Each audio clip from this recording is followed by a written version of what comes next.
Hi, I'm Martina, and today I wanted to talk about why I pre-sow almost everything in trays rather than direct sow straight in the ground. The exceptions are carrots and parsnips because they don't transplant well, or if I have a small raised bed like a pallet collar that I can take real good care of. There are many advantages to pre-sow in trays. The first one that I want to speak about is time. So some plants like chili or aubergines, for an example, they need a very, very long time before they can be planted in the ground. And for an example, in my area, my expected last frost date is beginning till mid-May. I then can plant it out, but if I had to sow a chili seed in the ground, there's, I would say, zero chance that that would actually give me any chilies that summer. So I would sow them inside. They need quite a bit of heat to germinate and to grow. And I would sow them beginning of the year and then plant them out in May. So for those type of crops, it simply wouldn't work to sow them straight in the ground. Then there are other crops like, let's say, lettuce or onions, beetroot, for an example. They would have enough time to give a crop in the summer, but by sowing them early in trays, I can plant them out as soon as the risk of frost is over, or as soon as it's getting warmer outside, depending on what that particular crop needs. And if I have sown them in a tray before, I have saved myself maybe 4 to 6 weeks sometimes, so I can harvest much earlier. Another thing is, if you practice successional sowings, so you want more out of your beds than just one crop in a season. So let's say you have sown carrots first and you have now harvested them and you want to grow lettuce in that bed. If you sow them directly, you will probably have enough time to get lettuce, but if you have pre-sowed them, you have saved yourself maybe 4 weeks, because you pre-sow 4 weeks earlier and you have little seedlings to pop straight into your bed as soon as you have harvested the carrots. Another huge benefit is that you can control the growing medium. I mix my own seed compost, and we have done another video on that. I use Corker's green compost and Corker's marine sharp sand. And if you compare that to sowing straight into my heavy clay soil, I'm sure you can see the difference.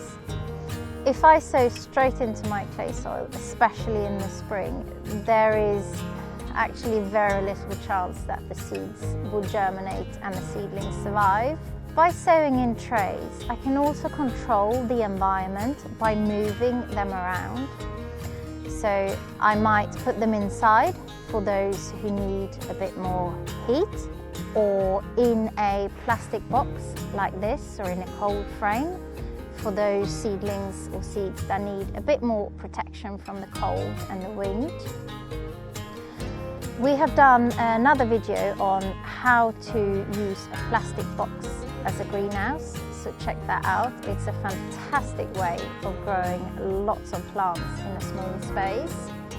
And also in the summer, in maybe July, I tend to sow a lot of seeds that I intend to grow in the autumn and in the winter and to overwinter.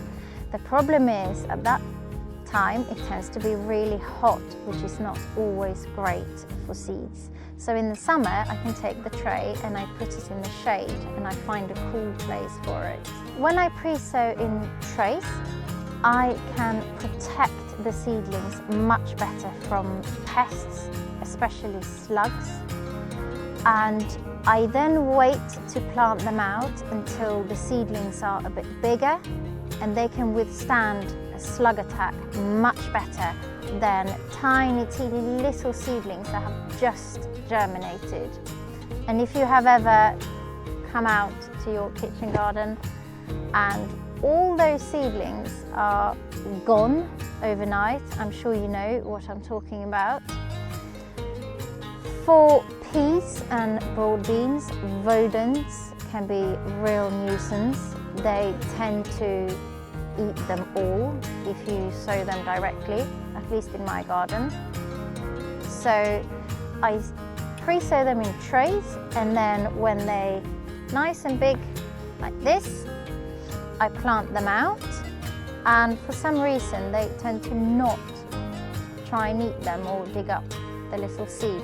And another benefit when you plant them out is that you get the exact spacing that you want, and you also don't need to do any thinning out really. Also, some plants benefit from being planted deeper than where they germinated.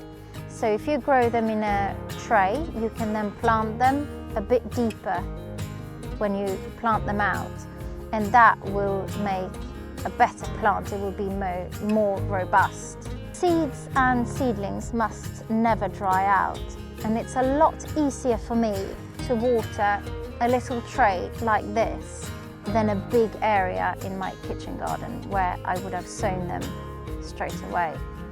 And of course that also saves a lot of water. But when you sow in trays, try and water the tray before you sow, not to dislodge all the seeds. I hope this video has inspired you to pre-sow in trays. It's absolutely key for me. I would never have been able to grow as much veg as I do without it. And I want to say a huge thank you to Corker, who have sponsored this video. If you want to find out more about them, go to corker.co.uk. If you want to follow me, I'm at Simply Grow Food on Instagram and YouTube, and simplygrowfood.co.uk.